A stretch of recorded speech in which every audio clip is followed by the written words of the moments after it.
Howdy. This is Mission Texas, a political podcast about winning Texas by 2032, or else we may lose the White House for a generation. I'm one of your hosts, Alex Clark. And I am Kate Rumsey. Other podcasts may focus on the day-to-day or the next election, but we are keeping the eyes of Texas on the bigger prize. What happens after the next census? Hello and welcome back.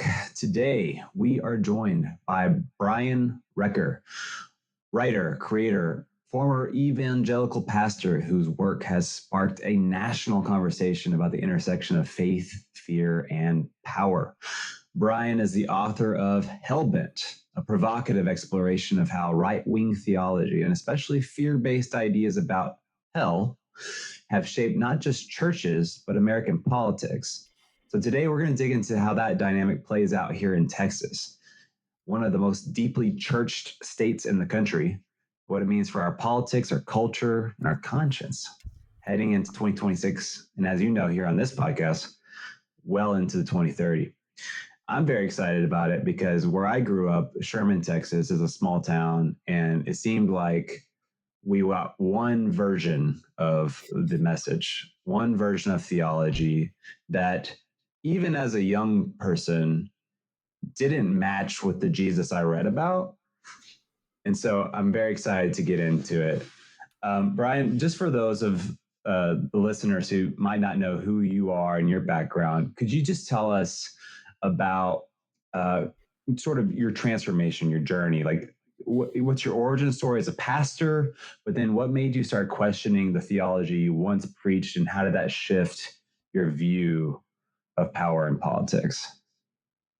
Yeah, that's a great question. And first of all, thanks so much for having me, Kate and Alexander. It's a really cool opportunity and super supportive of y'all's mission. So my journey so I was an evangelical pastor, like you mentioned, up until the end of 2020 was when I put in my resignation and stepped away from evangelicalism, began to really reevaluate evangelicalism as a movement. But my journey didn't start there. I was actually raised in fundamentalism. My dad is an independent fundamental Baptist pastor. I went to a conservative fundamentalist school called Bob Jones University for undergrad. And that was really my first time processing what I was formed by. I think all of us have a different starting point. None of us get to choose that. And it's at some point you have to, part of becoming an adult is to really process some of those initial shaping forces and those unchosen systems that you were born into. And for me, that was a very high control form of Christianity, which in some ways was easy to reject and deconstruct from because it was already a real cultural outlier in some ways. The fundamentalism I grew up in, we weren't even allowed to have contemporary Christian music. For instance, like Chris Tomlin or Stephen Curtis Chapman were seen as like worldly because they were using electric guitars and drums, which didn't belong in the church. We were like hymns only. So certainly no Switchfoot or Reliant K. No Switchfoot or Reliant K. So in some ways I got like a weird upbringing, not like the kind of classic evangelical upbringing, like Carmen and stuff like that. Like if you're familiar with that world, that was more evangelicalism. It took me a little while to realize this. So my first deconstruction was coming out of fundamentalism, and I was really excited by and energized by the evangelical movement because they were more culturally engaged. You could wear jeans to church, get a tasteful tattoo, drink an occasional beer as long as you didn't get drunk, say some of the milder cuss words, and you could be kind of quote unquote normal, where I always felt very weird. But what's really interesting, it took me a little while to realize that many of the fundamental issues with fundamentalism are still in evangelicalism. Very literal, woodenly literal interpretation of the Bible. And really, ultimately, there's political and cultural agendas that are baked into those theologies as well. And so my first deconstruction was out of fundamentalism, and evangelicalism was very refreshing because, again, I could be kind of more normal. And I became a pastor quite young. In 2012, I was 25 years old, and I had really dove into the evangelical church. And it was really 2015, though, when the rose-colored glasses I was wearing towards evangelicalism started to shatter a bit with the rise of Donald Trump. I was raised being told that Democrats were evil, basically. I mean, demonic might have been thrown around. Certainly that Christians were conservative. And while nobody would have said explicitly that you had to be a Republican to be a Christian, that was it was like, I can't even imagine how you could be a Democrat and be a Christian, you know? And, you know, I was homeschooled leading up to my time in Bob Jones, and this is kind of embarrassing, but we listened to Rush Limbaugh for social studies. That was like my homeschooled social studies. And so that's how deep the conservatism was. And in some ways, I didn't really begin to question that until 2015 with the rise of Donald Trump, which was a bit of an awakening for me. I was a bit of an unthinking conservative. I was trying to be a compassionate conservative, like leading into that election. This is, again, a little bit embarrassing to admit, but my favorite candidate in that crowd at the time was Marco Rubio, because he, you know, was compassionate towards immigrant communities, said different things about, hey, we should be welcoming toward. And I was like, yeah, like, he's not evil. I'm into that, you know? But it really broke my brain a little bit watching not only my parents line up behind Donald Trump in support, not only many people in my church begin to get behind him, but then even people that he made fun of on stage, like Marco Rubio's hand size and other parts size, and then to watch him then go and endorse him. It really was like a mask off moment for me, where I began to realize that the conservative Christianity, it wasn't morally serious in many ways. The discernment wasn't there. Like the ability, at the time, I didn't know everything about politics. I didn't consider myself incredibly, knowledgeable about economic issues, but I saw Trump and I was like, that's a bad person. That's what a bad person looks and talks like. The things he's saying are hateful. They're causing division. They're stirring up the worst impulses in us. They are othering people, communities that we don't need God to other people. Like, when you think about what's the point of Christian spirituality, like, why should we invest in this at all? It's actually for me to open my heart towards the people that I am prone to be divisive towards and to reject.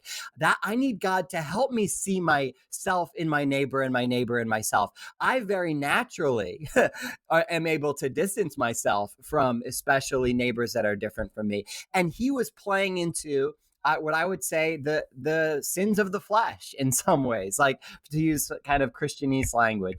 And watching people see that and cling to that, it revealed to me a real lack of discernment in the evangelical movement, the ability to morally discern that evil, which caused me to begin to question, what else aren't they telling me? And I had to do some work myself, which ended up, I became quite leftist in my politics as I did that work, not because of a rejection of Christianity, but actually because I found much more alignment with the priorities of Jesus in compassionate social policy.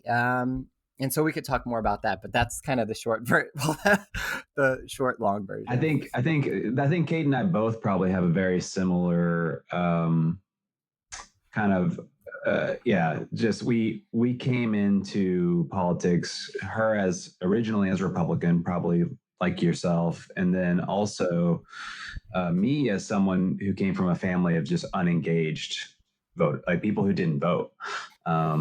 And what I found was that as I went from being just a casual, participant, first-time voter for Barack Obama, I actually became one of the national faith caucus chairs for the College Democrats of America.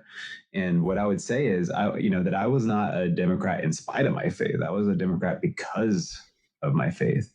And I think we're in a really interesting time in American politics where it's not a myth that there are people who are really soul searching and trying to find and make meaning of how do I engage as a responsible Christian, as a civic minded person in the age of Donald Trump? Because, like you said, it's not, you don't need a theology degree to find out like this is a bad person, you know. And Donald Trump represents something that's going to outlast him. And so, what do we do with a politics that is not just a bad policy, but it's, like you say, it's morally morally wrong. I mean, Donald Trump is not just the kind of person you disagree with. He's the kind of person you wouldn't want to be your neighbor, right? Like, Or around my kids. Yeah, especially setting examples for young men who think that that's the kind of leadership model to emulate. I'm very concerned about the effect that it's already having on the youth of America. Oh, absolutely. But especially what happened last night, just to timestamp this episode, this is the day after we got the election results in 2025 from Virginia and New Jersey and New York City and throughout. What we're seeing is the kind of the shift right we saw in 2024 the pendulum has swung back for young people. Young people showed up big for Democrats last night. Yeah, well, I wanted to say, Brian, that your story really resonates with me because I was raised in North Texas as a Catholic, and I thought, okay, everyone in Texas who's Christian, is conservative, is a Republican. I'm on that team, and then there's another team, and I am not on that team. And so I just assumed everyone who's of faith is conservative and a Republican. And like you, I've evolved. I went to college and law school, and I became an adult, and I studied the Bible on my own without other people telling me what it means. And I'm discerning for myself, like you, to deconstruct my past identity of what it meant to be a conservative Christian. And like you, thinking of what is Christ telling me. But I hear a lot of conservatives telling us these days, especially in terms of like food safety and poverty, that we don't want government involved in it. Like in terms of like, oh yes, of course I want to feed the poor, but I just don't think government should be involved in that. And it just blows my mind. I want to like scream, but I wonder, like, what is your reaction to that kind of messaging? Man, yeah, that's a very common thing that I heard growing up as well. In fact, in my book, I actually recount a story, an argument that I had with another pastor while I was still a pastor about the sort of social welfare policies. I don't remember which one we were specifically talking about, maybe universal health care or something like SNAP. And he was basically saying, yeah, it's not the government's job to take care of people. The church should be doing that. And one of the reasons, and there's a lot of reasons that this argument gets pushed, but what he was saying, which the reason I brought it up in my book, he was saying, if the government feeds kids, for instance, they might have full bellies, but they don't have the message that really matters. Like they could still die and go to hell. Whereas if the church is the one to help them, then they can give them also the gospel, which is what they really need. So it's like an opportunity to bring sort of this eternal truth, which is what really matters. In other words, it's kind of a bait and switch. And so this idea that it has to come through the church is kind of rooted in the fact that they really ultimately don't see a lot of priority, a lot of spiritual priority on this life and the flourishing of people in this life. And this is one of the reasons, I talk about this in my book, Hellbent, that when your focus is on the afterlife and who goes where in the afterlife and believing the right things so that you go to the right place, that really becomes, the stakes are so high. If hell is the worst possible thing that could ever happen to anybody for the longest possible amount of time, it's hard to justify putting things like child poverty as a greater priority than child conversion, which might sound crazy to you if like you're not in that world. But actually, if you really believe those things about hell and heaven, then it's really not that crazy. And I would say that many Christians, we get a pie in the sky sort of spirituality that causes their political engagement is worried a bit more about Christian cultural power than the flourishing of people, because it's Christian cultural power that can cause their gospel mission to advance. which is what really matters. That's their eyes are on eternity. And for me, the message of Jesus was so grounded in reality, so grounded in human flourishing.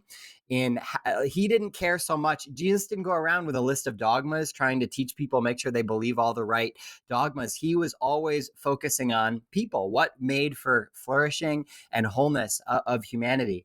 And we really need to reclaim that. And unfortunately, evangelical spirituality doesn't think about that so much.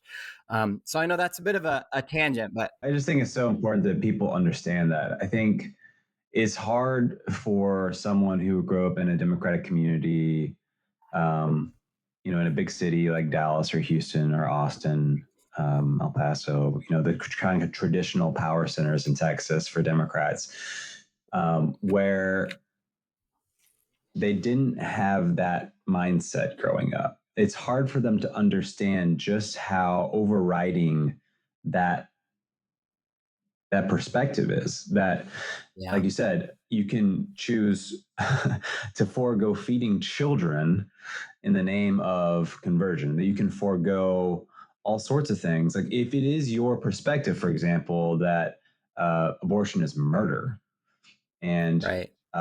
Every abortion is the taking of an innocent, fully formed life, it should not shock us that a person would let that belief dictate how they feel about politics. Because if that is your perspective, it makes 100% sense that that's how you're going to behave. So I think ignoring the culture, ignoring specifically religious teaching and theology, and not giving a back and forth, not even showing up to present the counter argument, has unfortunately locked people into a set of beliefs that the only real outcome that could happen for them is to vote Republican. Yeah, you have to enter into what people actually believe. But I guess then the other side of that would be that, again, I don't think that the message of Jesus was focused on converting people for the afterlife. Jesus was focused on the real needs of real human beings. And if you look at early Christianity, it wasn't always this way. In fact, when we ask, why do we even have governments that help the poor? Because that wasn't always the case. In fact, a lot of Christian historians have pointed out that even the category of like a social safety net, like where did that even come from? A lot of that was because of the church. Early Christian bishops were known primarily as advocates for the poor. In fact, I mean, this is even in the New Testament, in the book of Acts, where Paul, the apostle, he was converted. Like later on, he didn't meet Jesus, and so there was some question about the authenticity of his ministry. And James, the brother of Jesus, who was the bishop in Jerusalem, was basically, he said, okay, well, the only thing we ask, Paul, is that you remember the poor. That's like the main thing. They didn't go through like all the dogmas, make sure he's the right on, he's got the substitutionary atonement locked in, or he understands the hypostatic dual nature of Christ. No, he just wanted to make sure, are you going to focus on the poor? Like that, it's going to be about the least of these, right? Because that's what Jesus was about. So we're going to be about that, right? And that was the authenticity of his ministry. And early Christian bishops in Rome were constantly advocating for the poor, to the point where early hospitals and poorhouses were because of Christians agitating for those sort of things in the Roman Empire. And when Constantine in the 300s converted to Christianity, it became much more ingrained in the ethos of the Roman Empire to have these kinds of social safety nets as a result of the prominence of and the power that Christians gained within the empire. And so some of that was very good. So it's almost like the inability, it's like, take the W is what I'm saying. In other words, like, hey, you succeeded. Jesus cared about the poor. And as Christianity has grown and gained influence as a result, and there's other reasons. It's not like only Christians cared about the poor. That's not what I'm saying. But one of the reasons we have a world that often does center the poor in the way that we construct society is because of the success of the message of Jesus. And so for Christians to say we don't want government to do it. We just want to do it. It's like, isn't the whole point to change the world to care about what Jesus cares about, to care about what God cares about? So yes, like government, I just remind people, it's what we decide to do together. It's what kind of world we want to build. And so to say that we don't want the government to do that, we just want to do it, is to basically say we just want to get credit for it. We don't actually want the world to reflect the priorities of Jesus, which to me is totally out of step with what the gospel actually is. Yeah. Well, so I want to go back to Hellbent, and because it seems like instead of leading with a Jesus-filled message of helping the poor, instead conservatives are leading with fear, kind of that notion of people are going to hell, and also everything's a boogeyman, everything is fear-based. And I don't think that there's a coincidence that a lot of the things that they've led with over the past several decades have to do with the boogeymanifying of everything, right? You've got, and it also has to do with a subcategory of fear in my mind. And I know we're all parents here with children, like protecting kids. And you've seen this with QAnon and the cabal of alleged pedophiles. You saw it with transgender individuals, with bathrooms and sports. And then you see it with the Make America Healthy Again movement with kids and autism and Tylenol. They're the new boogeyman, and now also immigrants. And so I wonder, what is our counter message to that? And can we learn from a Christ-filled messaging? Because it seems to me emotion plays and it breaks through the best, right? And as Democrats, I'm not sure we have led with the best emotion-filled message. Like, I know we've had a lot of anger in the past decade, but what is the message that we can lean in today, and what can we learn from a Christian message? That's a great question. Yeah, I agree that so much of that fear-based rhetoric, I can see a connection to the fact that fear was very foundational for many of us in the way that we met God in American Christianity. I, in my book, point out that I learned about hell at the same time that I learned about God.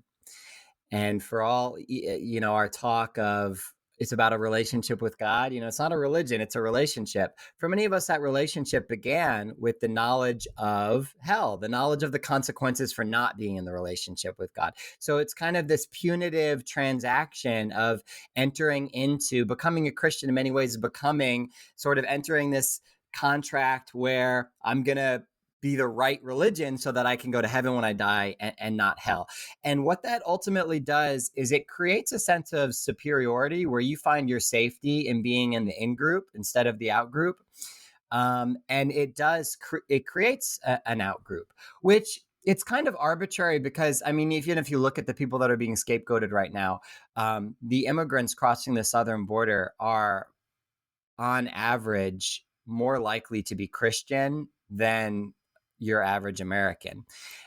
However, they're not viewed that way. And ultimately, the spirituality that many of us received was one of othering, where we were kind of, again, the in-group, and there were people out there, and we had the message. And it kind of did disciple us in many ways to view people as outsiders, as opposed to what Jesus did. In Jesus's ministry, yes, it says that the Son of Man came to seek and save the lost. But Jesus wasn't going around pointing out people and saying, you're lost, you're lost, you're lost, you're broken, you're messed up. But Jesus went to the people that society labeled as lost, and he welcomed them. Jesus went to the people that were being cast out and excluded, and he included them. He ate with the people that you weren't supposed to eat with. He touched the people you weren't supposed to touch. He welcomed the people you weren't supposed to welcome. That's what Jesus did. And he explicitly, in Luke 4, when he announced his ministry, he said he came to preach good news to the poor, liberation to the oppressed. That's what he came to do. And then his message was the kingdom of God. And even conservatives will tell you that the message of the kingdom of God is not about going to the kingdom of God when you die. The kingdom of God is not heaven when we die. The kingdom of God is the rule and reign of love in this world. In other words, it's God's dream for this world. And Jesus's ministry exemplified what that looked like, and his sort of sort of State of the Union address of what that looked like was the Beatitudes. Blessed are the poor. Blessed are the hungry. And he said things like the last will be first and the first will be last. The message was to go to the last, the lost, the least, the little ones, the left out, because if anybody's being excluded, then we don't have the kingdom. You're not at the beloved community because nobody gets left out. And so Jesus went to the left out ones. And in one of the most powerful passages in the Bible, and I think one of probably progressive Christians' favorite passages, is Matthew 25, which incidentally is a hell passage. This concludes with actually some fire and brimstone language. But if you look at who goes to hell in this passage, like what is Jesus talking about? He's not talking about believing the right things so that you can go to heaven instead of hell when you die. The passage starts, it says, the nations will be gathered before God. So first of all, this is actually a judgment on the kind of communities and societies we build. And then he says that as the nations are gathered before God, the question is, did you feed the hungry, clothe the naked, visit the imprisoned, welcome the stranger? Because if you didn't do those things for the least of these, my brothers, Jesus says, you didn't do them for me. So the way that we encounter God, the way that we love God, the way that we worship God is by caring for and seeing the divine in these people that we are most likely to leave out. That laundry list is basically just the list of people that through human history, we have most been tempted to exclude. Strangers, people from other cultures, yeah, we're going to exclude them. People at the bottom that are poor, we're going to blame them for their poverty and tell them that if they were just working harder, they should pull themselves up by their bootstraps. People that are in prison, we're going to dehumanize them. We're going to criminalize more things and hide social problems in prisons with punitiveness rather than actually work towards restoration. This is what we do. This comes naturally to us. And unfortunately, religion often baptizes that. But Jesus came to say, no. True religion that is actually after the heart of God will directly address those groups of people and bring about God's love and restoration to the people that we are most likely to exclude. And the judgment at the end of that passage is when we're not creating that world, what we're actually creating is hell on earth. That actually hell, the definition of hell is the kind of world where those people are excluded. They're in hell right now. And so I do think that if you look down at that laundry list of groups, feeding the hungry, we just cut snap for the hungriest Americans. Welcoming the stranger. We are literally building detention centers on the border and deporting people to countries that they're not even from. And building prisons surrounded by alligators for the strangers. Visit the imprisoned. And we have mass incarceration, not to mention detention centers. So yeah, that laundry list is still just as applicable as ever. So sorry, I'm done preaching. That's exactly why we want you here. We want to hear it. And I'm going to, so if the gospel is not good news for the poor, it's not the gospel of Jesus. And throughout his entire ministry, whenever people wanted to draw a line between who was in and who was out, Jesus would seek out that line so that he could stand with those who are out. I don't think he's interested in line drawing. I don't think he's interested in how we decide to divvy it up. And you know who is? He's very interested in drawing lines, are Christian nationalists. And I want to talk about this explicitly because as we see Christian nationalism on the rise, thank God, I think we're finally seeing a resurgence of Christians willing to stand up to it. I mean, we have elected officials like Reverend Warnock in Georgia. We have politicians. I have a state representative at my church in Dallas, John Bryant, who's in seminary. James Tallarico, who's running for the Senate here in Texas, is in seminary. And I think we understand that not only are our political offices and certain policies at stake, but also the fundamental nature of our religion and who gets to decide what that means.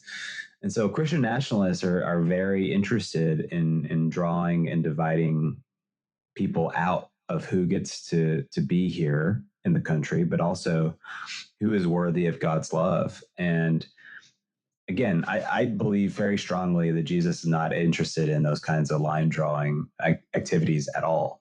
And so I think I would be curious, how do we engage that particular problem as Christians who do not believe in cutting people out? Well, it depends what you mean by engage that particular problem. I think that changing Christian nationalist minds is really difficult.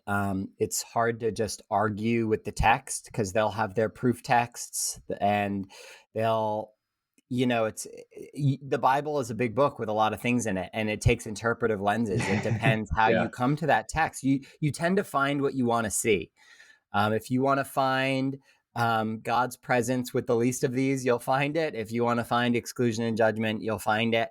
And so I think, in general, when it comes to creating change, I think modeling the behavior you want to see is always more effective than arguing with people. And so, I think doing it and saying that this is what God is about, because it's a more beautiful way. I do think that this is the St. Francis of Assisi model, right? Preach the gospel at all times, and when necessary, use words. Yeah, and I mean, I think using words is important, but not it depends. I think when we hear that, the idea of words, like what we're thinking of is trying to convince somebody that I'm right and they're wrong, and to convert them. I'm doing this because I believe this is what God wants from us. Like, that's okay, and I do think that Democrats and progressive people might shy away from that kind of language, but the reality is that every successful social movement has had a spiritual component. And I think when we look at what's happening in our nation right now, I am desperate for a spiritual awakening. I am desperate for an actual revival. I don't know if you saw some the Fox News headline recently saying that there was revival in America because Bible sales are up since the death of Charlie Kirk. Christian music streaming is up, and church attendance seems to be up as well. At the Charlie Kirk funeral, prior to Stephen Miller's white nationalist, Nazi-esque speech, there was like 2 hours of worship music and preaching and an altar call where like thousands of people got saved. In other words, they stood up to give their hearts to Jesus and sort of accept a version of the gospel that was about their sin being forgiven so they could go to heaven when they die. And then they moved directly from that gospel presentation to, Pete Hegseth basically, talking about we're going to make war great again, right? And so those two things stood side by side. So this version of the gospel can stand side by side with white nationalism and warmongering, which that's not the gospel at all. That's not what revival looks like. Revival doesn't look like we're putting Christian language on war and division. It looks like doing what God wants. I don't care what language you attach to it. So it doesn't have to be Christian language, but there is something powerful about, I think, recognizing the spirituality of refusing to dehumanize, refusing to scapegoat, of standing up for the people that are being scapegoated, which is what Jesus did. People were being crucified already. Empires are always crucifying people and the people that stand up for the people being crucified. And that's in some ways what I think it means to be a Christian who takes up their cross to follow Jesus, is to stand up like Jesus did for the people that Jesus stood up for. And it might cost you something too. And there is something beautiful and compelling and powerful about that. And figures like Martin Luther King Jr. were not shy about using Christian language and spiritual language to describe their efforts to fight for social justice. And so, I think we need music and art and spirituality and all of it to show, that this is actually a movement of love and awakening. This isn't just partisan. This isn't about a political party. I do feel like there is some real soul of the nation stuff happening right now. Yeah. Well, so, I mean, what's interesting is when you bring up MLK and Charlie Kirk, like, somehow Democrats have gotten away from speaking in terms of spirituality. Like, it just doesn't seem that they wear their religion at all or talk about it. We know Biden did some, right? Like he's a devout Catholic, but we just don't see that as much in Democrats. And why is that? Why have we gone away from that? And just recently, as you're talking about Charlie Kirk, just within my own social circle, I saw a lot of people who just don't engage or talk about politics, it seems openly, but yet we're talking about Charlie Kirk in terms of a revival and his funeral as in terms of revival. And so it makes me think of like,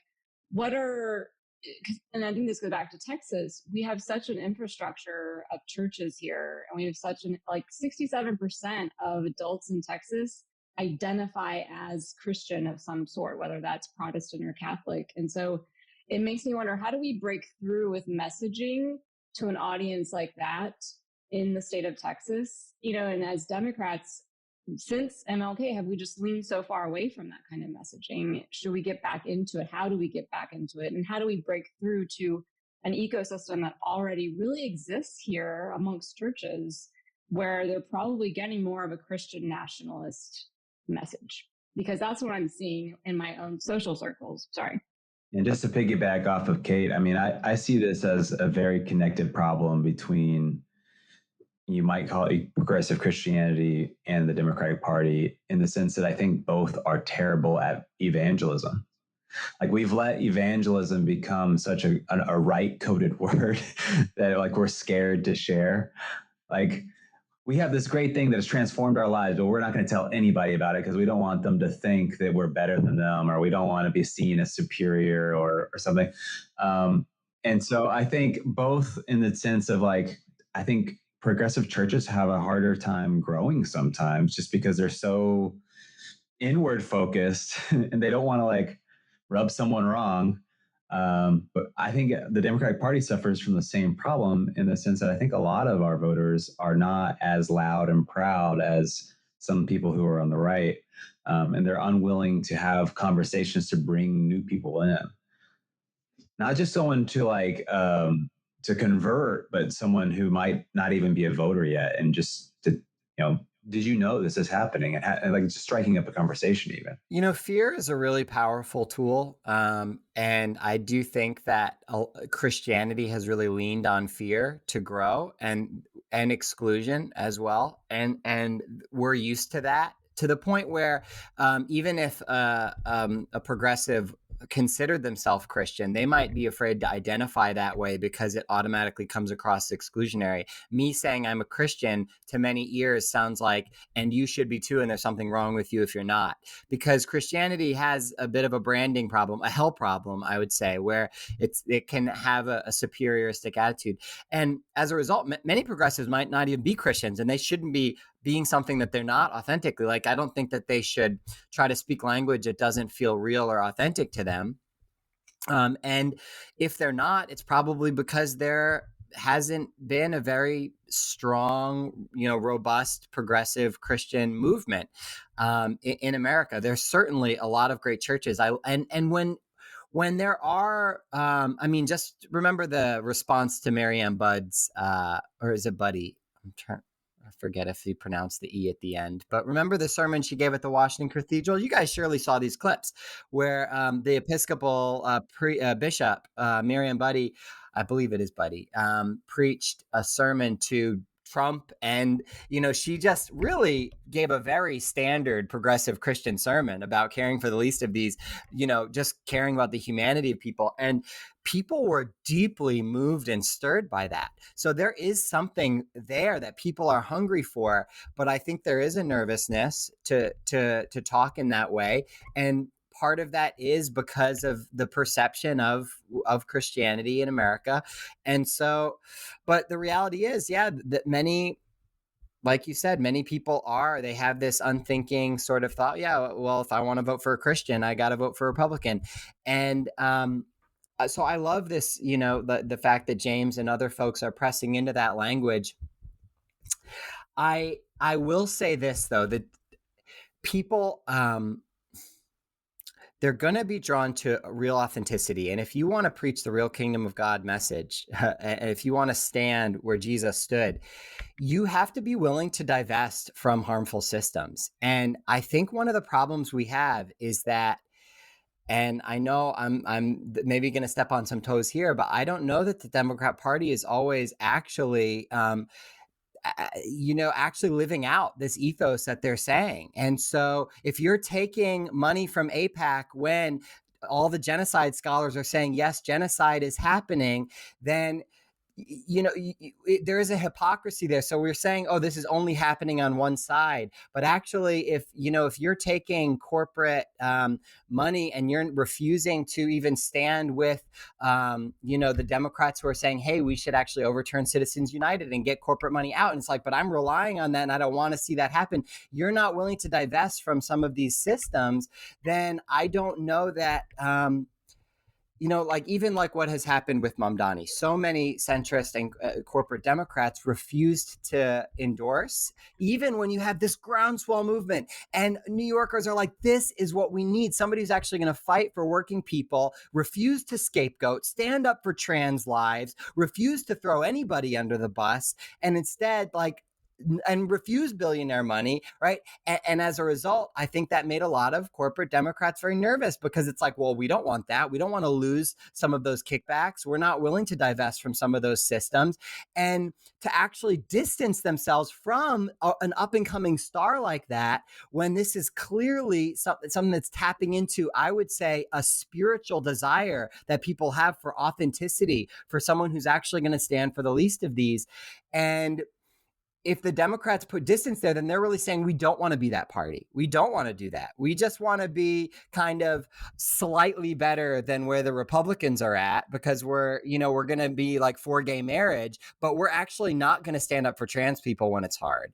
Or, we're not going to actually try to scroll back some of the ways that we do warmongering in other countries, or we're going to refuse to address some of those things. And this is going to take courage, because I think any kind of, Jesus standing up for the least of these, it did put him on a cross. And I'm not going to compare it to that, but yeah, cutting off some of these corporate or AIPAC donations might feel like that kind of sacrifice.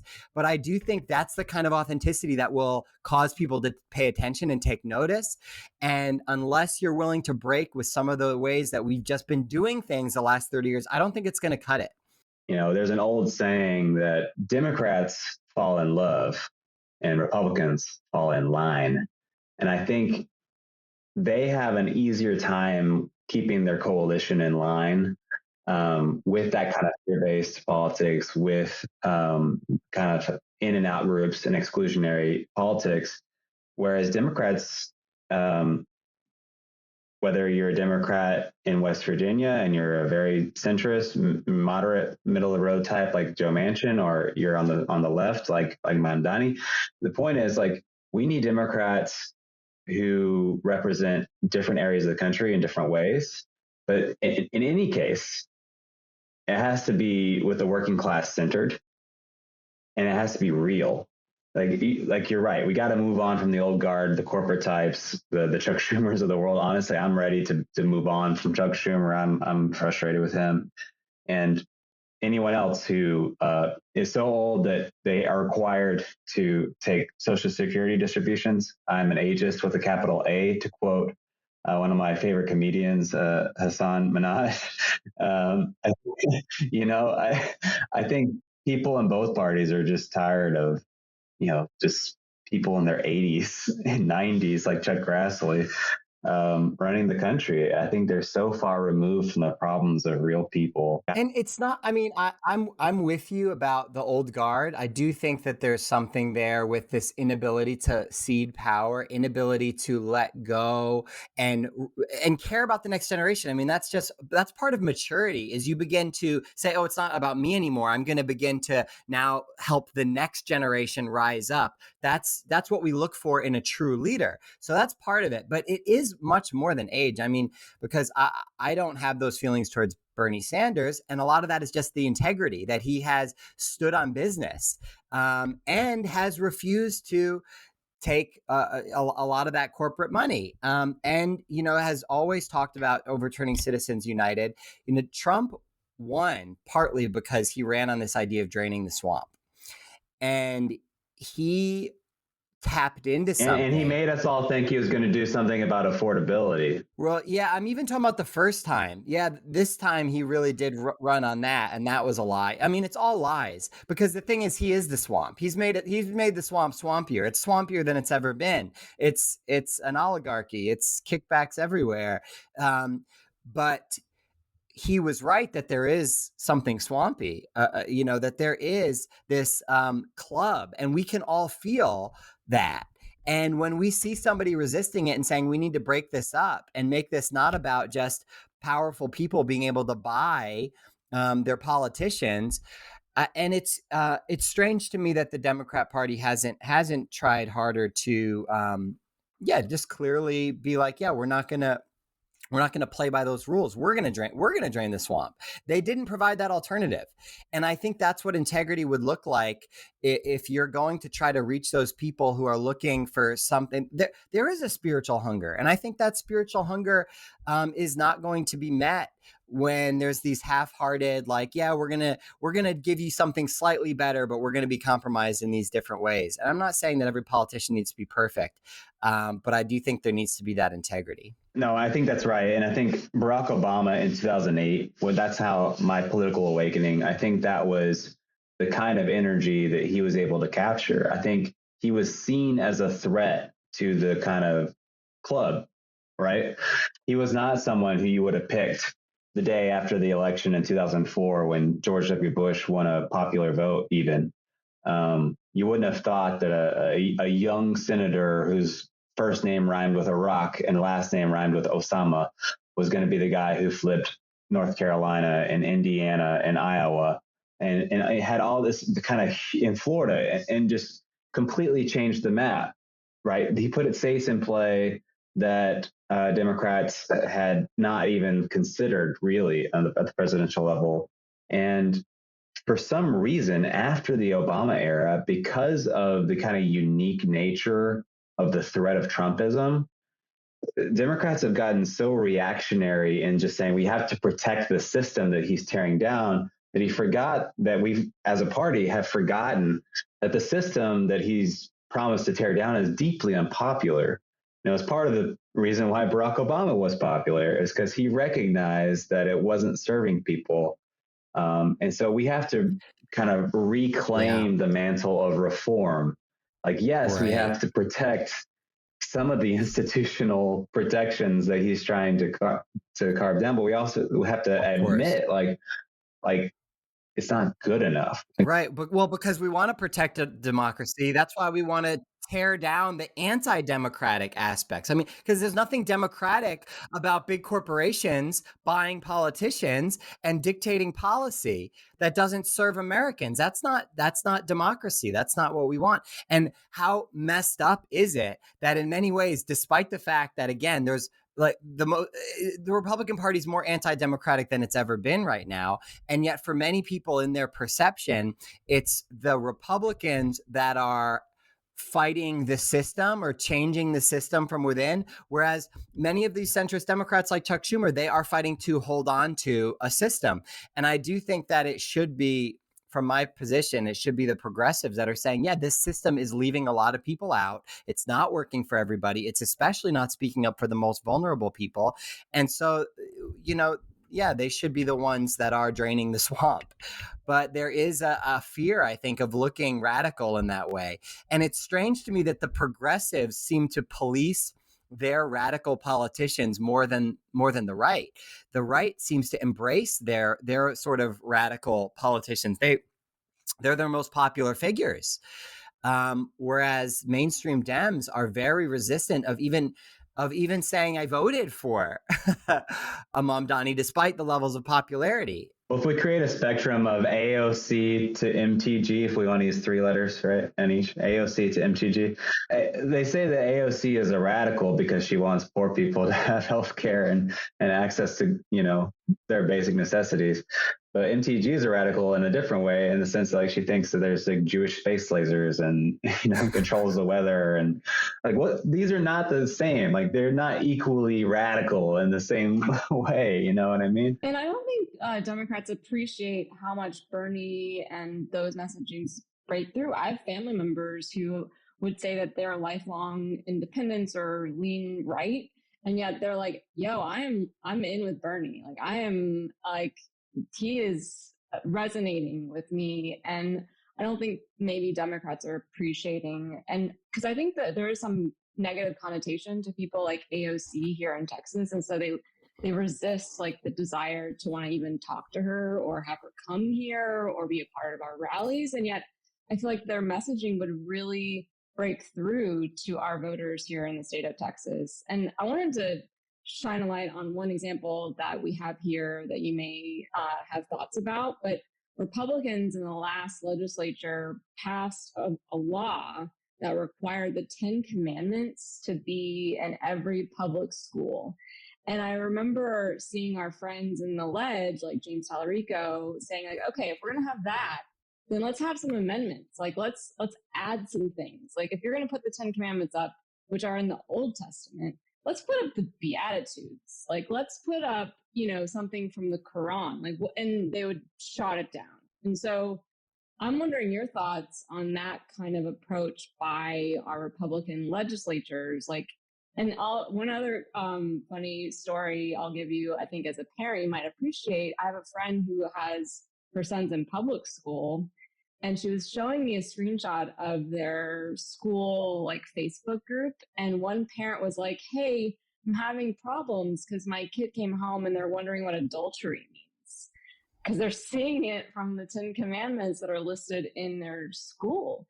So it's a very interesting time, I think, as somebody who's like a Christian that is supporting Republicans like that in a way that they want to get that messaging across in our public schools, and yet is it having the flip side of what they actually want to accomplish?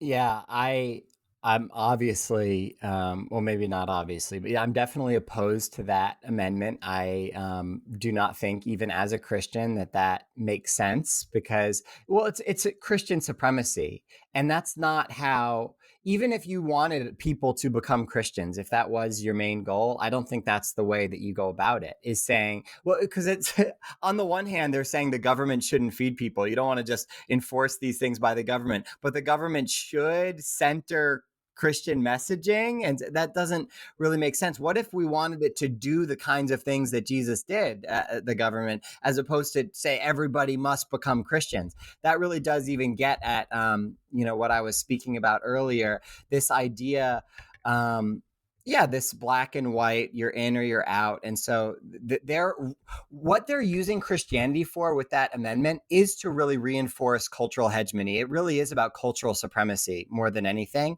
And a lot of times that's what Christianity is used for. And any majority religion in any country can be, instead of becoming a true path to spirituality, by that, in other words, I mean a path towards love and connection with God and neighbor and self, instead, that religion can be used really for cultural dominance. And that's really all that is. That's a flex. Putting that up on the walls, it's just to say we're the best. This is our town. We're in charge. Because the 10 Commandments, that's not even what Christians are supposed to be following primarily. That's not even our marching orders, right?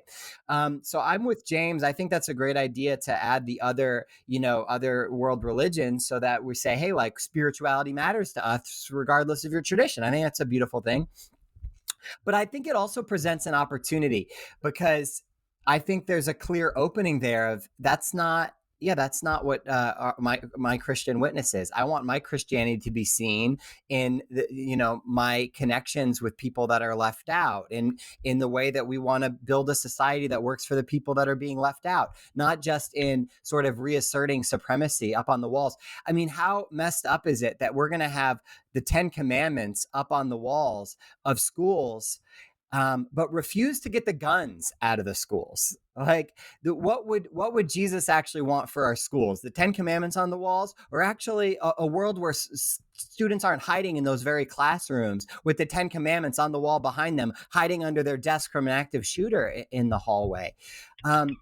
And I do think there are resonant messages that when we point out that, I do think that it's bad messaging. I think that they've overshot in some ways. And I see very few people that are confident to call that sort of thing out. There is instead fear, like, oh, we shouldn't even bring AOC out here. AOC is amazing. She will crush it. People, once you actually encounter her, she's incredibly likable. And actually, she speaks Christian language. Really, she is actually a Christian, and she can speak to that in very powerful ways. And I think the Democrats are afraid often of centering her because she doesn't always stick to all of their corporate talking points. But I do believe that kind of integrity where you can tell, oh, this person's not owned. People are looking for people that aren't owned by any particular systems. They're owned by humanity, by their love for humanity. And that's really what spirituality is about. And I think that's what Jesus was dangerous for that same reason, because he cared more about people than satisfying either the systems of empire or the religious elites. And so, yeah, I do think that, I think you should bring AOC out to Texas. I think she'd do great. The Republican Party of Texas has really opened themselves up to the hypocrisy of it all, too. I mean, I remember they voted on the bill during the Sabbath. Right there, in the tent, and then they're going to have to enforce this law through an attorney general who's on his second, third, fourth. Which affair is he on right now? Adultery, right?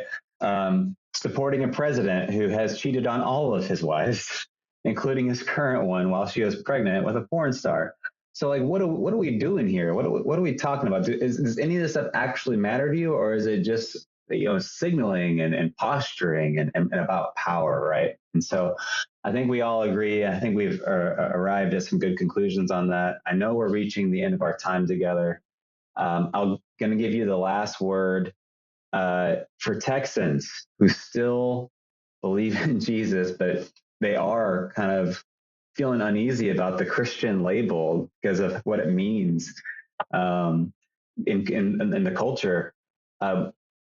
What advice do you have for those people, especially young people who, like you, are trying to figure out their way to a more authentic life and faith?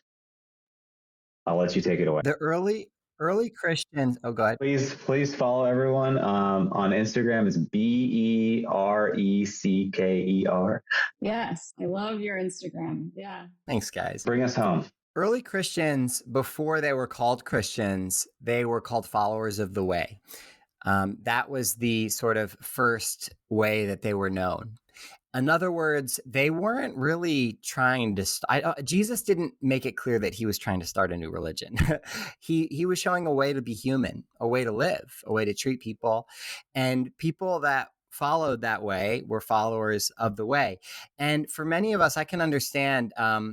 There can be a hesitancy, even the name Christian, it's like, oh, how is that being perceived? What will people think about me for being a Christian?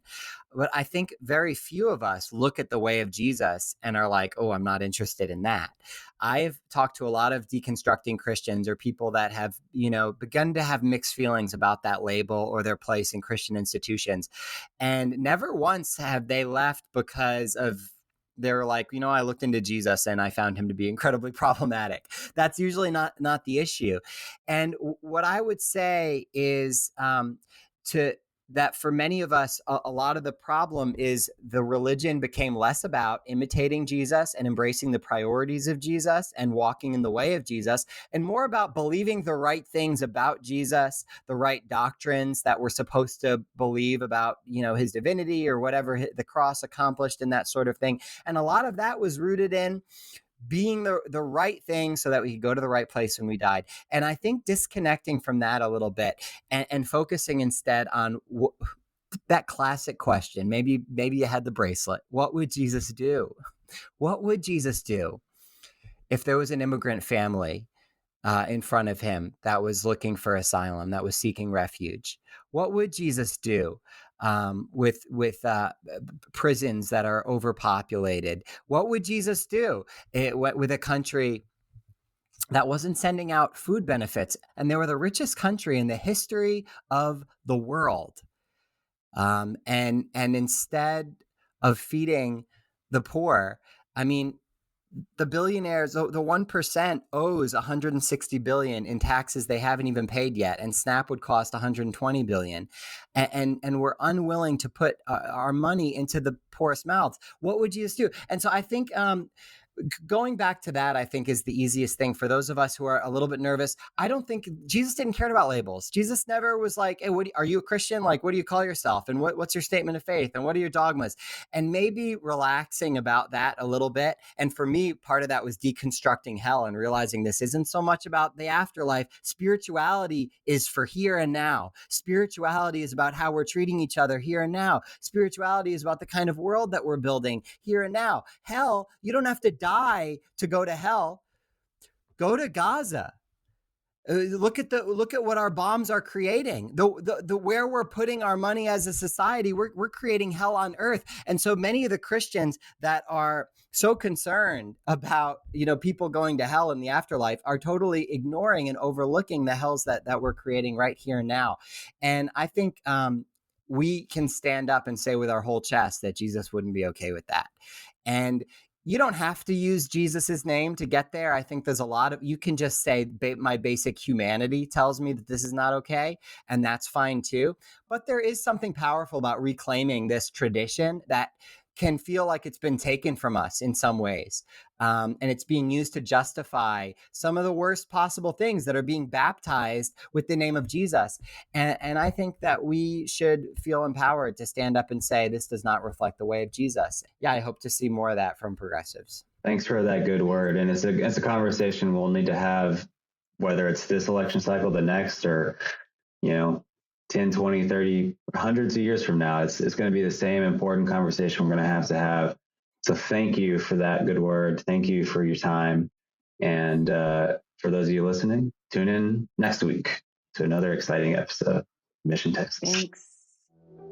You can follow us on all socials at Mission Texas Podcast. Email us at missiontexaspodcast@gmail.com. This episode is edited by Juan Jose Flores. Our music bumper is by Adam Pickerel, and our cover art is by Tina Sohn.